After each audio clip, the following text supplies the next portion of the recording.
Ategeka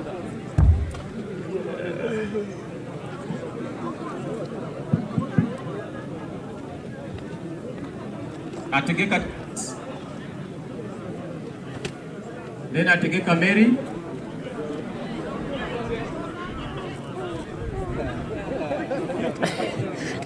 Kanso yo kubanza mu district ya Kagadi ebirerye yo kutorana ba speaker basya yahwero mu kavuyo ekyagemesereza chief magistrate wa Kibale Magistrates Court na Mayanja Nazifa okongera yakaruraka okusebiri 11 kwa mukaga omwaka ogu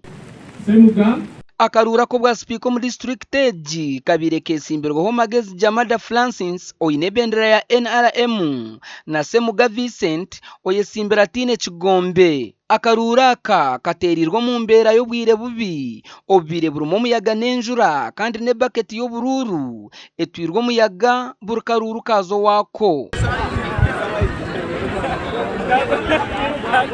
banyuma yo kurunda no bururobu bubazirwe kandi Magezi Jamada atunjiro burura 3 lelo Vincent Semuga nuko kutungo burura 28 hakafa 5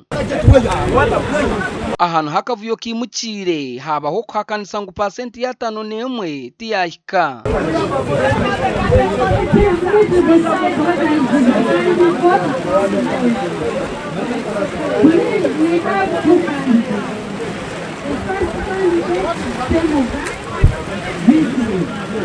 The second one is Magezi Jamada Francis.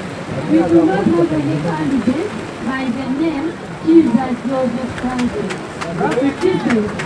Embereje gumizemu nubwo muramuzi Nazifa agerizeho kubacureza byabe byakubiha nuko kushara amakongeza yo kugaruka mu futera karuraka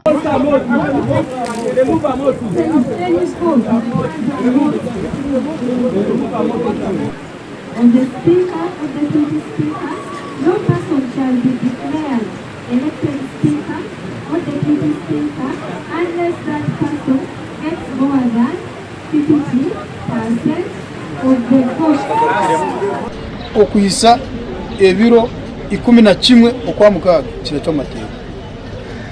nyikero mu kanso okumara emyaka 15 amateka ga kanso garagira ngo speaker omwemezi w'urukurato rukuru wa district baragumba bamukome harunaku rwenyini urwo kurahira so omuramuzi yashobora kugumisiriza bwa butakizire security yeriho twine security DPC yariho n'abasirikale bariho n'amaye ninga kanso members baba batwiha mbatwara hantu twikaratera karuru byabo kwikaka rukarahwere nikiteka liragamba chonga bintu byabiremu nibyo ndaracenga chonka byona oli higuru ni ruhango sera karuru niko abantu bafune ncamo yekire ani mukimanya of course bokubano baro bururu mbere musingire honorable councilor ogu mbere musingire bayitu abayiremu aba councilor abamu abahandikire kubi obururu obu nibongeraho obuntuntu so kyandetereza nti obwango bururu nkabutanu bona bukozireke nibo bufire so nikimanyisa ninyo wabera kozireke asingira akaruru kanu Kansweji ebandize no kurahira kwa chairman omusya owa Kagadi district tumusime Elgad n'abakansara. That I will give faithful service to this council and support and uphold the constitution of the Republic of Uganda as by the law established. So help me God. Nkabagambira buli mwana washeme kwara koraki araza ishomero arafuna chance yo kushoma kandi hatali gukora ki kubingwa nanje nabagamba nti irwaliro lya Kagadi likafa nabajanti irwaliro lya Kagadi nagandi marwaliro ago mu district twaza kureba ngo twagagarura busyaga echa kashat nkabaraganisa kureba ngo obuli bwenguzi bwakora ki bwaho ebyo bintu nibyo nenda kutandikiraho ndenda kureba ngo byahishirira bagenzi bange reka tukwatanize hamwe